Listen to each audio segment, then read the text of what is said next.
Deciros que es un placer estar aquí con María Ángeles. María Ángeles es una amiga, nos conocemos de hace muchísimos años. Yo ayer hablaba con ella, intentaba recordar el momento inicial en el cual nos conocimos.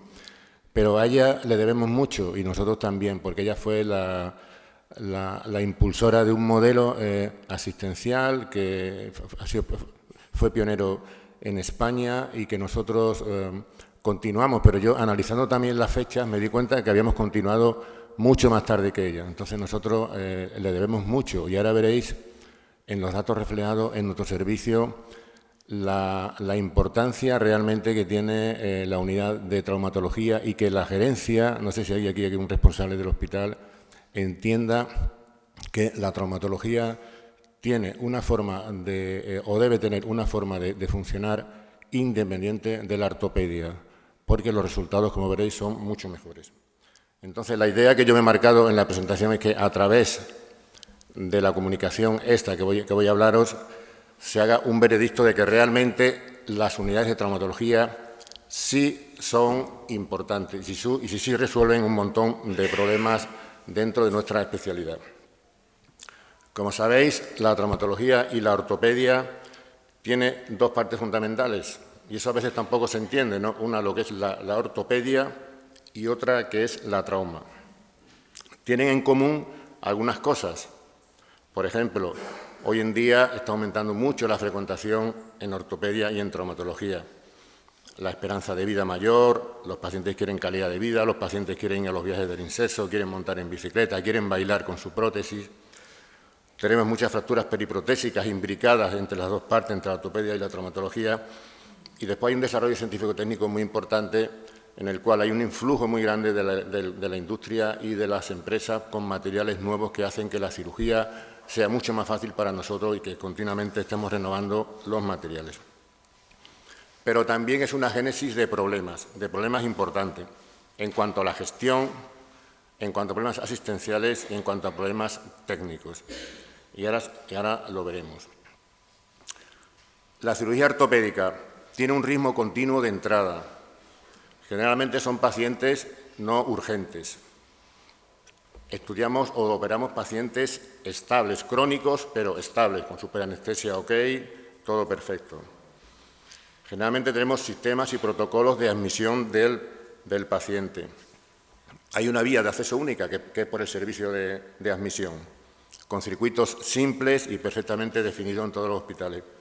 Y en algunos sitios tenemos la presión de la garantía. No sé aquí cómo funciona en Cantabria, pero en Andalucía tenemos los decretos de garantía en el cual determinados procesos tenemos que operarlos en determinado tiempo.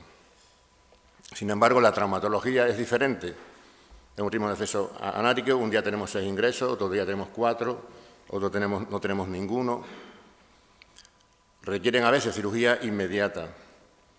Tratamos pacientes en agudo, pero muchos con muchas comorbilidades, inestables. Hay técnicas muy variadas, múltiples vías de acceso y múltiples circuitos dependiendo mucho de cómo funcionan los diferentes hospitales. De manera que el ritmo de entrada de la ortopedia suele ser plano, con algunos dientes que están motivados generalmente por periodos estacionales, vacaciones, etcétera, pero la trauma es muy anárquica, muy aleatoria. Entonces eso es muy difícil compaginarlo.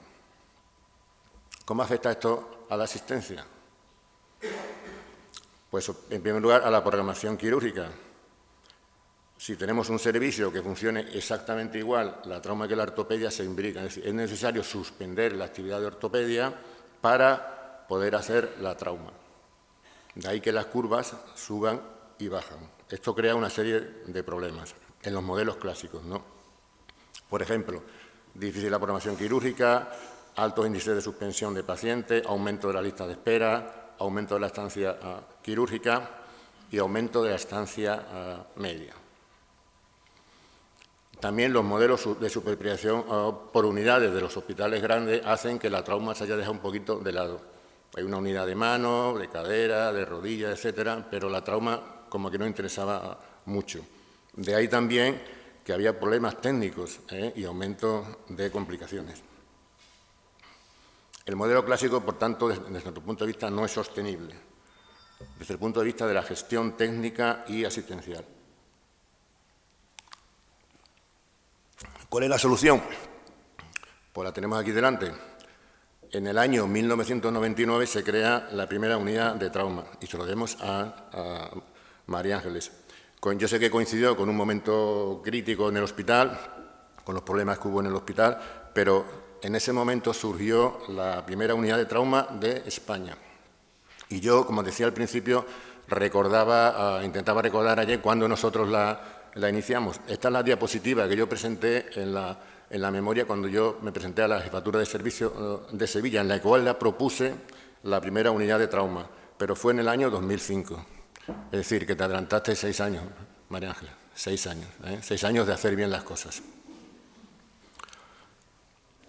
Nosotros creamos la unidad de traumatología con un grupo de facultativos jóvenes, con mucho impulso, y lo fundamentamos en un protocolo de asistencia al paciente traumatizado no neuroquirúrgico. Esto fue muy importante porque diferenció un grupo de pacientes que había que operarlos en la emergencia, intervención inmediata por riesgo vital, las urgencias no demorables, la cirugía urgente, la cirugía diferida y la cirugía demorable. De manera que desde hace un montón de años en nuestro hospital se sabe perfectamente lo que se tiene que operar en la guardia y no hay discusión. Es decir, siempre que las condiciones lo permitan, de que no haya un paciente más grave de neurocirugía, etc. La ventaja también de nuestro hospital, que es hacer un centro monográfico de traumatología, no competimos con otras especialidades, ni con cirugía, ni con ginecología, etc. Únicamente competimos con los neurocirujanos. Pero este protocolo establece claramente cuál es la patología que tiene que hacerse en urgencia y cuál es la patología de urgencia diferida que tiene que hacerse y en los tiempos que tiene que realizarse. Pero también necesitamos un apoyo de la dirección del hospital. Fue muy importante el convencimiento. En aquel momento había un director asistencial en nuestro centro que entendió perfectamente cuál era el problema de la traumatología, porque lo que ocurría en nuestro hospital es que el paciente de trauma ingresaba en el hospital. Imaginaros un paciente con una fractura de cuello de húmero, a la unidad de miembro superior, ingreso. La unidad de miembro superior tiene que ajustar su programación de ortopedia, el paciente podía estar ingresado 6 o 7 días y la unidad de miembro superior tenía que suspender un quirófano suyo para poder operar a ese paciente. Entonces, la dirección apoyó ese momento y nos dio una dotación de recursos propios en consultas y en quirófano para que se cerrara todo el círculo. De manera que la programación independiente se hacía de la ortopedia. En nuestro hospital la ortopedia tiene una programación completamente diferente y salvo en momentos de mucha plétora de traumatología no se suspende ningún enfermo de ortopedia. ¿Qué ventaja tiene el sistema? Pues claramente, de momento es un parachoques muy importante de la inestabilidad que ocasionaba este sistema de ingresos, suspensiones de ortopedia, etc. La programación quirúrgica se podía hacer de forma estable y la programación de trauma se podía hacer también con sus dientes de sierra, pero siempre con circuitos diferentes. Y la programación de ortopedia nunca se veía modificada por los ingresos de traumatología. De manera que, primera ventaja, se estabilizaba la población reglada y claramente se mejoraban los índices hospitalarios asistenciales. Segundo, se optimizaban los recursos, disminuyendo la estancia hospitalaria porque el paciente se operaba según el protocolo en los tiempos adecuados y aumentaba la tasa de ocupación de los quirófanos. Tercero, claramente se mejoraba la calidad asistencial y con la mejora de los resultados, porque la especialización, y esto es muy importante, mejora los resultados. El profesional que se dedica a hacer prótesis de cadera, lógicamente, al cabo del tiempo adquiere una especialización muy importante y igual ocurre con el traumatólogo que se dedica a la traumatología. Entonces, la especialización y la realización y la formación específica en ese campo mejora claramente los resultados. De ahí que prácticamente hoy en día la traumatología se ha potenciado tanto que en cantidad de cursos, cantidad de actuaciones y las unidades de traumatología están en lo último de lo que es la especialización en el campo de la traumatología, con todo tipo de técnicas diagnósticas y de tratamiento. Pero sirve, porque hemos hablado mucho, ¿no? Pero realmente sirve esto, y os voy a dar los datos en nuestro hospital, ¿no?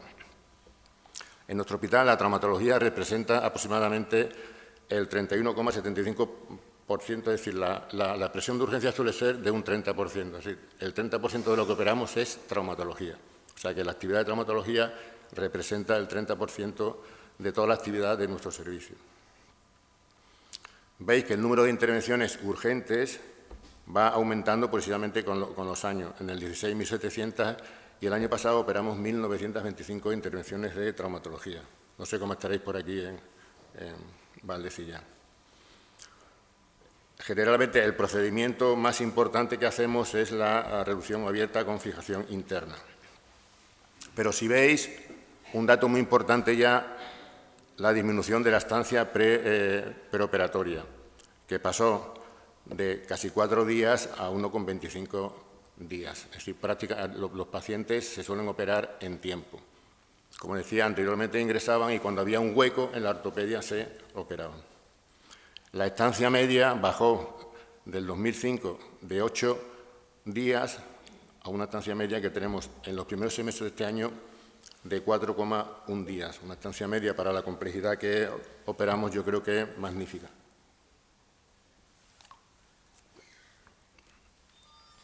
Si veis ahí en el índice en la estancia media observada de todos los procedimientos más importantes, de los GRD más importantes que operamos, está siempre por debajo de la estancia media esperada.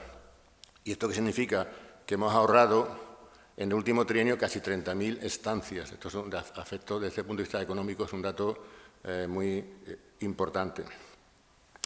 Y lo más importante es que cuando llegué al servicio teníamos 145 camas y hoy funcionamos con 85 camas. Así que el ahorro con este sistema para el hospital ha sido muy importante. ¿Qué cartera de servicio? Aquí sí que puede haber un poco de polémica. Tiene que tener una unidad de trauma. Desde mi punto de vista, todos los traumatismos, incluido la columna, incluido el raquis. Sé que esto en algunos foros crea alguna distorsión, porque los profesionales que hacen la columna se creen un poquito que son ellos los que tienen que hacerla, pero yo siempre digo, y no es por un acto de prepotencia, que es mucho más difícil operar una fractura articular compleja que hacer una instrumentación simple de una fractura vertebral. O sea, que yo entiendo que la columna debe hacer la columna traumática, debe hacer la unidad de trauma, debe hacer también la secuela de los traumatismos, es decir, ocurría antes también en el servicio que la secuela de la trauma se mandaba también a las unidades referentes, también se causaba mucha distorsión, porque tampoco se hacía de forma agradable y después la formación no era la adecuada para resolver el problema. Y también entiendo que el profesional que se dedica a la trauma tiene que tener unas nociones básicas de cirugía reconstructiva. Eso es muy importante. Algunas técnicas de cirugía reconstructiva, de colgajo simple, no hay que hacer a lo mejor una técnica microvascular muy especializada, pero la dependencia a veces de los plásticos por no hacer una cirugía reconstructiva fácil causa mucha dilatación en los tiempos de respuesta de los pacientes y hace que los pacientes empeoren y no vayan bien.